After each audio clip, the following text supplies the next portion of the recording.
everyone, and thank you to Klecha for hosting us today. I'm Scott Wiener, have the honor of representing this community in the State Senate, and the honor of being the lead author of Senate Bill 276, and we are here today to celebrate the governor's signing of SB 276, to thank Governor Newsom for signing the bill, and to thank our entire coalition for the 2 years of work to get us to this point.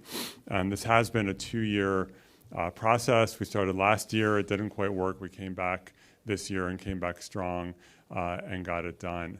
And first of all, I want to thank Mayor Lurie for partnering with us, him and his team, for really just standing firm and being just a great legislative partner. And I also want to thank all of the community organizations, including Klecha and Meta, Mission Neighborhood Centers, Galeria de la Raza, La Voz Latina, and others who supported the bill. And I particularly, from the bottom of my heart, want to thank the Mission Street Vendors Association. We had, I believe, 6 over the last 2 years, 6 policy committee hearings in Sacramento on this bill, and the street vendors came up every single time. Every time that they hauled up to Sacramento and sometimes spent a number of hours or even the whole day up there, and they did it because they knew that it was important. We also had great community representation from the Tenderloin, from Chinatown, from Soma. It was great to see the whole mix of the beauty of San Francisco, the tapestry of the city, coming together and saying that we want safe streets and we want safe street vending. And that's what this bill is about. San Francisco has an amazing street vendor culture that's been around for so long, especially in the Mission, but in other neighborhoods as well. People who are long-term residents of this city, who have micro businesses where they are selling on the streets, and that's how they support themselves and their families, and they are adding to our communities. They're selling items or food that people want to buy, and we celebrate our street vendors. And San Francisco is a model in terms of our permitting system, because there are cities that do not have good permitting systems for street vendors. San Francisco does. And what we started to see is that organized crime started pushing our legitimate street vendors out. Retail theft, that we then saw the sale of stolen goods on our streets here in the Mission and elsewhere, obviously shoplifted goods, that was creating an atmosphere of chaos and at times violence on our streets and pushing our legitimate street vendors out and causing fear among our street vendor community.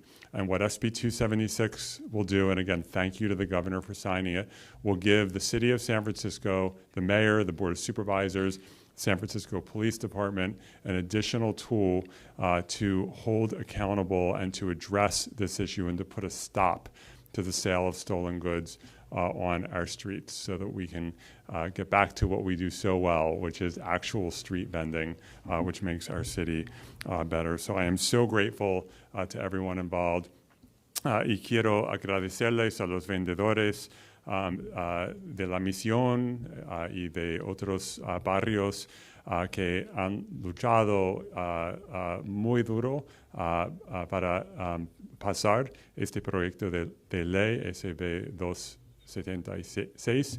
Han viajado a Sacramento 6 veces el año pasado y este año para testificar a mis colegas en el Senado y la Asamblea, para decirles lo que está pasando en la Misión y otros barrios, y que la situación no es aceptable y que San Francisco necesita este proyecto de ley para terminar esta actividad criminal, para que los vendedores legítimos puedan tener éxito. Así que gracias al gobernador, gracias al alcalde Lurie, y gracias a la comunidad, y especialmente los vendedores. With that, I want to bring up Mayor Lurie. Thank you. Appreciate it.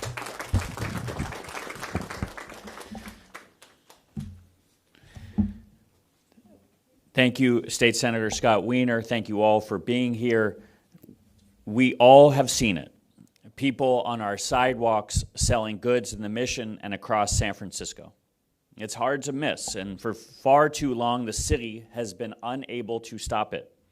The truth is, the illegal sale of stolen items makes it harder for honest vendors to do their jobs. It drives hardworking people out of spaces where they've spent years building their livelihoods.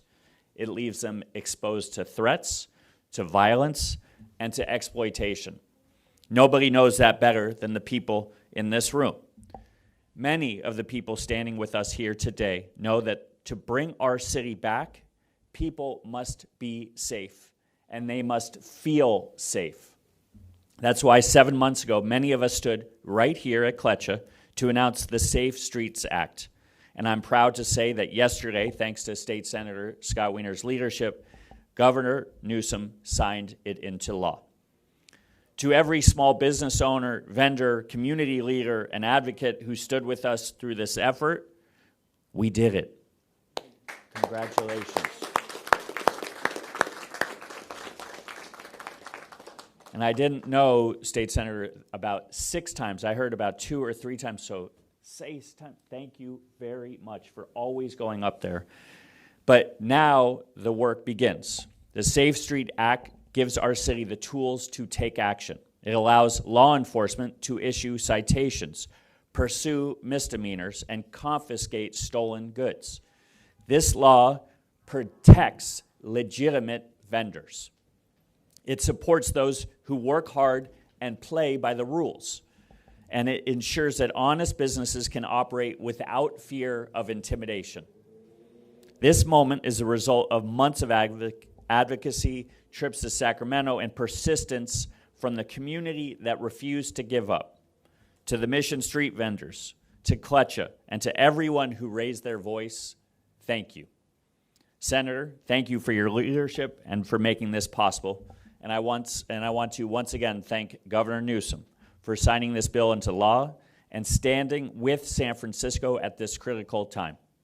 His commitment to public safety helped turn this effort into real change. This is progress. Together we will keep moving forward, together as a city that is safer, cleaner, and stronger for everyone. Thank you.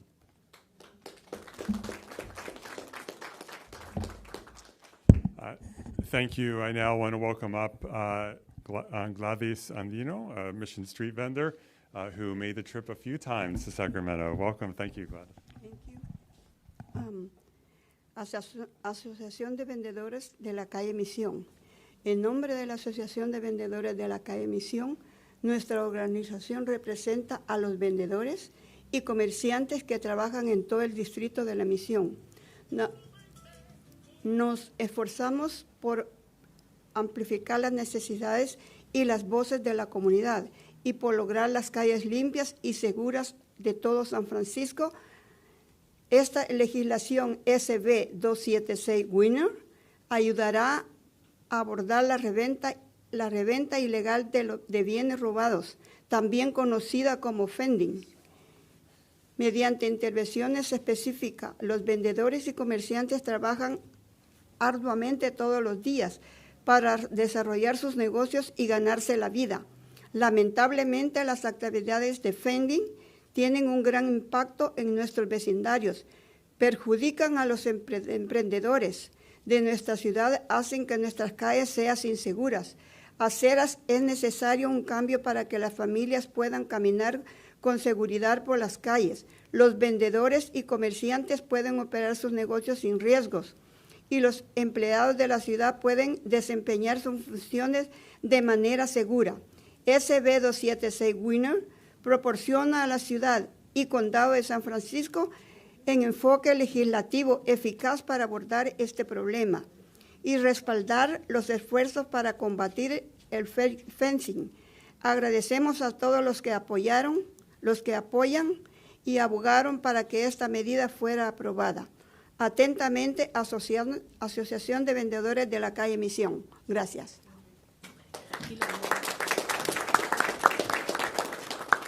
Good morning, everybody. My name is Crystal, and I'll be translating for Gladys. On behalf of the Mission Street Vendors Association, Our organization represents vendors and merchants working throughout the Mission District. We strive to amplify community needs and voices and to see clean and safe streets everywhere in San Francisco. The legislation, SB 276, will help address the illegal resale of stolen goods, also known as fencing, through targeted interventions. Vendors and merchants work hard every day to pursue their businesses and make a living. Unfortunately, fencing activities have a major impact on our neighborhoods. They harm our city's entrepreneurs and make our streets unsafe, perpetuate disorder, and block public access on sidewalks. Something has to change so that families can safely walk down the street. Vendors and merchants can safely operate their businesses, and city employees can perform their duties. SB 276 provides City and County of San Francisco with an effective legislative approach to this problem and supports efforts to combat fencing. We thank everyone who has supported and advocated to get this measure signed. Sincerely, Mission Street Vendors Association.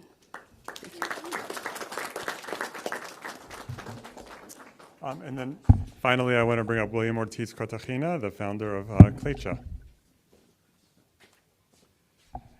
Hello, everybody. I'm super excited today to celebrate this milestone that our fearless governor signed into law, SB 276, because what that says to the world, that our mayor, Daniel Lurie, and our state senator, Scott Wiener, will always have small businesses back, because there's nothing more entrepreneurial or small business than street vending. Street vending has always been part of the San Francisco and the Mission District culture. But what SB 276 also does is sends another clear and loud message that criminal activity will no longer be tolerated in San Francisco, because fencing has never, ever, ever been a part of San Francisco or Mission District culture. I want to thank the various people that made this happen, the team at Clecha, Alma and Crystal, Rodrigo and the Street Vendor Association, OEWD, Rafa and Diana, Eileen from the mayor's office, and all my people at DPW that face and encounter this every day, along with our valiant police department. This is another page in the book to let the world know that San Francisco is open for business and that San Francisco is back, baby. Thank you.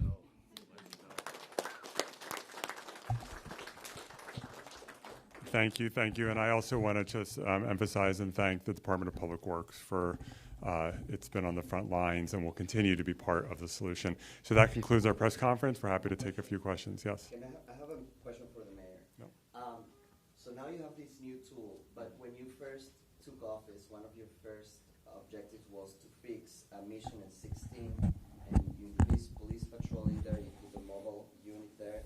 Now it's been a week, the mobile unit's not there. People have told me like, it's just not the same, even though there were not officers inside, it kind of acted as a deterrent. Mm-hmm. And then this weekend, I came here on Mission after 9 p.m. Friday, and it was mayhem on the street. It was just like the whole street by bar, and it was drug users and selling drugs, and then illegal street vendors. And it was back to back. Like, there was just no. I was there for like 20 minutes. It was still the same. So what's your plan? Like, you have now this new tool, but how are you going to do at nights when you don't have that much police presence and you don't have that decoy? Listen, I did that, what you did, and I went to Mission and 16th about 3 weeks ago when the van was still up and we still had those issues across the street. We still have real problems on some of our streets here in San Francisco. I'm not backing away from that. I agree with you. We need to increase our police presence. We need to increase our ambassadors. At night and on the weekends, we're struggling because of our short-staffed police department. That's why we are pushing on our rebuilding the ranks. It's the first year in 7 years that we have a net increase in police officers. It's the first time in 10 years that we have a net increase in sheriff's deputies. We have a long way to go. Talked with the captain. It gets more officers out patrolling by footbeat without the command center. But what you saw on the streets is unacceptable. I know it's unacceptable. The people of the Mission and the people across the city deserve more. They're going to get more. I'm going to be relentless on this front. My question is about the third offense. How are officers going to determine what a person gets? Either misdemeanor, jail time, or... If you want to take, sure. The way that I understand currently the legislation is written, it requires DPW to first issue a written warning, and then the second and third prongs to that approach are an infraction and misdemeanor level offenses. So the way that we're going to enforce it is we're going to create a shared database between the Department of Public Works so that we can have access to the individuals that they provided a written warning to. Subsequent to that, then we'll take the appropriate enforcement action as allowed by law. This may also be a question for you, but when exactly are you going to start enforcing this? As soon as the law comes into effect, which I believe is in January. No. I'm sorry, go ahead.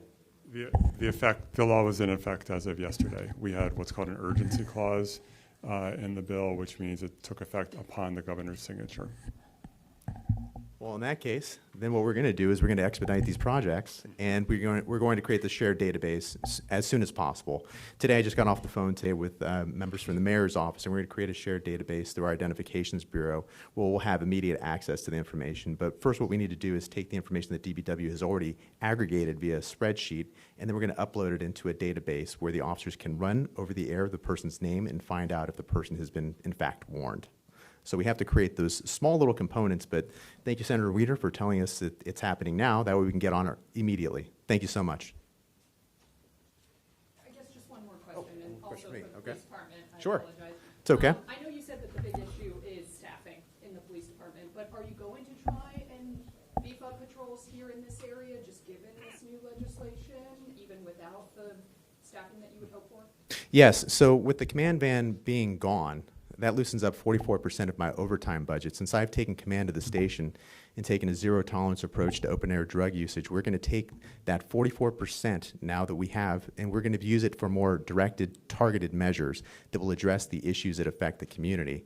So when I communicate with the community, they do relate many of the issues that you've seen at 16th and Mission after hours. So we're going to beef up those patrols using that money. You know how many officers you're going to have patrolling, and for how many hours you're going to be late into the night?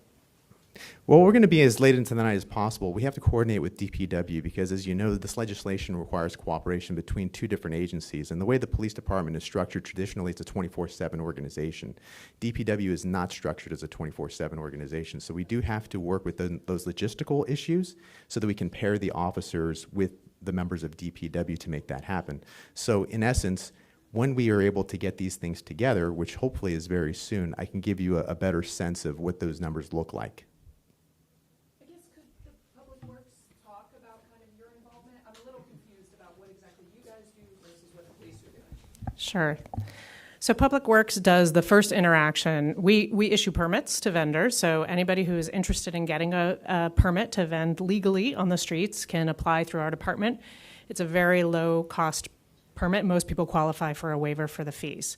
And then we have our great team of vending enforcement street inspectors who go out and engage with folks and make sure that they're aware of the rules. But if they are selling stolen goods and they can't provide a receipt for the materials, then they will issue the first warning. Until we had this law, only Public Works was able to enforce the vending rules. So this is a huge tool in our toolkit to be able to actually have law enforcement, not just there working alongside us to keep our staff safe, but they can then take the next step if someone is violating the law, if they're fencing illegal goods. So the legislation doesn't take Public Works from the equation. It's still going to be Public Works and the police department. That's right. So Public Works takes the first step. We have to issue that written warning first, and then police can take action after that. If someone doesn't heed that warning, then the police can get involved. Thank you all very much.